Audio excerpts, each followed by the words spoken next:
The dark night of the soul can be a long and arduous journey. Now get this right though, and you'll move through the pain unscathed. But get this wrong, and you could be in an emotional whirlwind for years.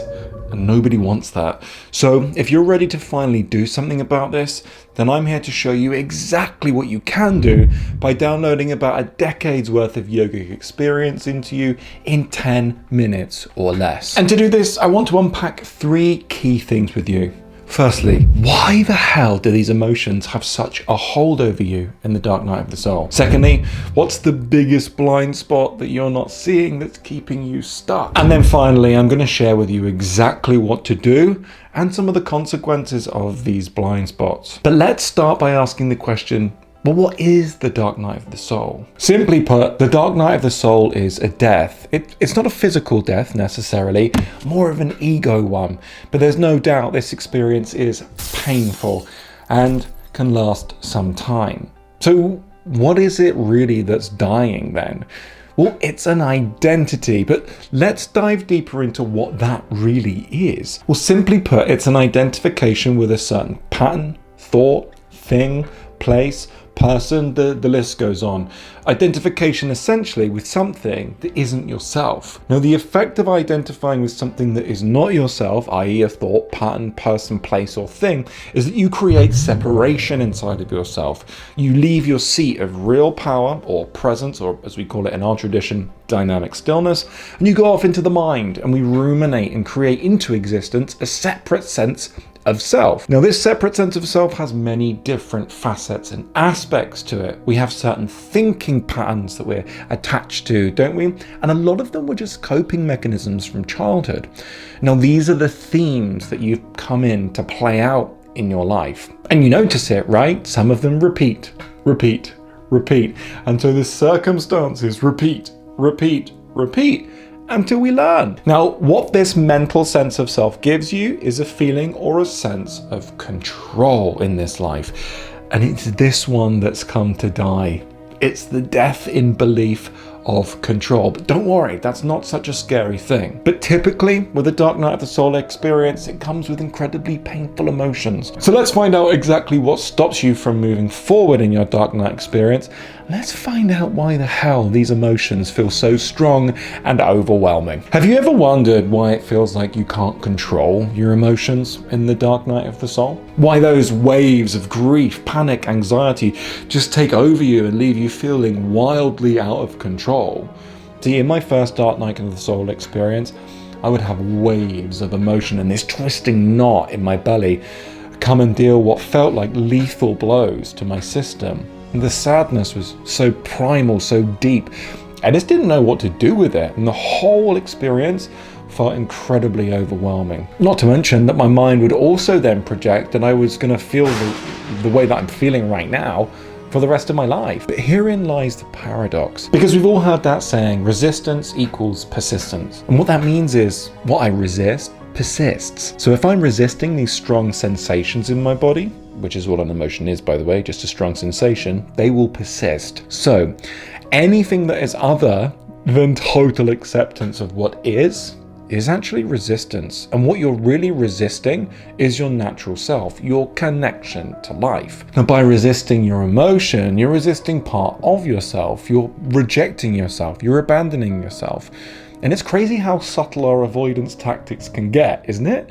We start negotiating with life, making deals and trades as if we hold any power in this negotiation. But honestly, we don't. See, the thing is, that emotion has a belief in it, and that belief and that emotion has power over you. But the belief isn't true, but your energy is all caught up in that, so we must take our power back. Typically, that requires us to do the most spiritual thing ever, which is, gulp. Because the only way out is in. The only way to guarantee that you get through that is to take your power back from the emotion. So then, let's say we have taken our power back from the emotion. We're still going to want to know the biggest blind spot in the dark night of the soul keeping us stuck. When you're driving, if there's a motorcycle in your blind spot as you're about to turn and you don't really check that out, you can cause so much unnecessary damage to yourself and others around you. So it seems reasonable to make sure you check your blind spot then, right? Well, in the dark night of the soul, this requires you to take some responsibility. When you feel those heavy emotions in the dark night, it can be very easy to misinterpret them. Not only can you project, you can blame, you can go into a victim mode, or even go into total avoidance. And all of these things are going to damage you and the relationships around you. So let me tell you a quick story. When I was a child, I had a pacifier, a dummy, and I became incredibly attached to it. And when it came time, when I'd outgrown it, my parents said, we're going to have to flush this down the toilet now. It's time to end this relationship.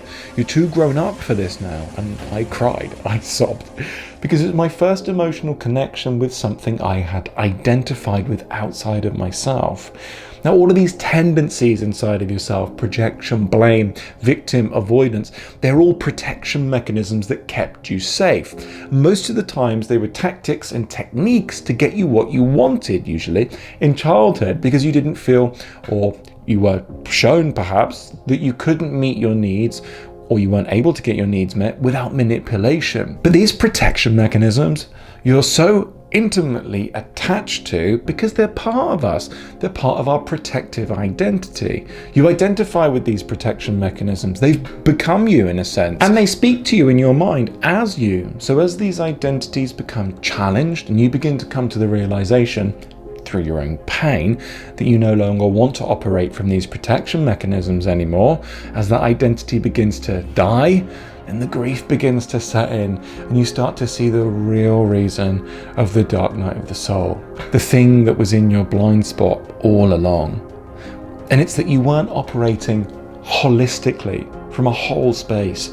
You were operating from self-protection, and all that life is asking is that you drop those self-protection mechanisms and surrender fully into the wholeness of yourself and become holy. So it's great knowing all of these things, but what the bloody hell do you need to do to get yourself out of the dark night of the soul and into your fullness and completeness as fast as damn well possible? Well, I'm going to show you. You attract your life experiences from your beliefs. It's your karma. So you have to honor them. And as we've mentioned, what you resist persists. So you may well feel a desire to avoid a belief inside of yourself, but it will only give it more power. You must confront it. Now, paradoxically, that may mean that you may have to accept the truth of this emotion and the belief surrounding it. For example, I'm bad, I'm wrong, I'm not good enough, I'm unlovable. You may just have to accept that as truth. Because with these protection mechanisms that you're using inside of yourself, you aren't good enough for a relationship that you desire. You're good enough for hatred or something that actually needs to be protected against, because you're showing life, I need to stay in protection. So if you don't want to attract a relationship, people, place, or thing that's a manifestation of your own self-hatred, your own self-rejection, your own self-abandonment, then you're going to have to accept the beliefs inside of you that you use to reject yourself, to abandon yourself. Now, please understand there's a small caveat here. I'm not saying you have to accept them necessarily because they're true. I'm saying you have to accept them as true to take the power away from them. Now, if you want the exact technique to be able to do that, you can sign up for our free 7-day Spiritual Growth Accelerator course, and you can do that in the link below this video. But there is something else you can do, something even more beneficial, and it's engaging in some daily sadhana. Now, your sadhana is your daily spiritual practice to bring about the highest aliveness of energy in your system so that you may remove the negative belief systems and the lenses of the mind through which you're seeing life through.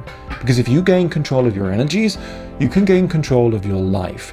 And if you have enough energies, you can totally remove the lenses or the belief systems through which you perceive the world around you. There's that great saying, you don't perceive life as it is, you perceive life as you are. So if you really wish to create a reality that you prefer, then you must begin shifting who you are. And that requires shifting who you believe yourself to be, so that you're not creating unconscious actions, karma, from those negative beliefs that have people push you away. And if you want to know how you can feel more in control of your life, you may want to watch this video right here. This is about how the universe will begin to test you just before your reality changes.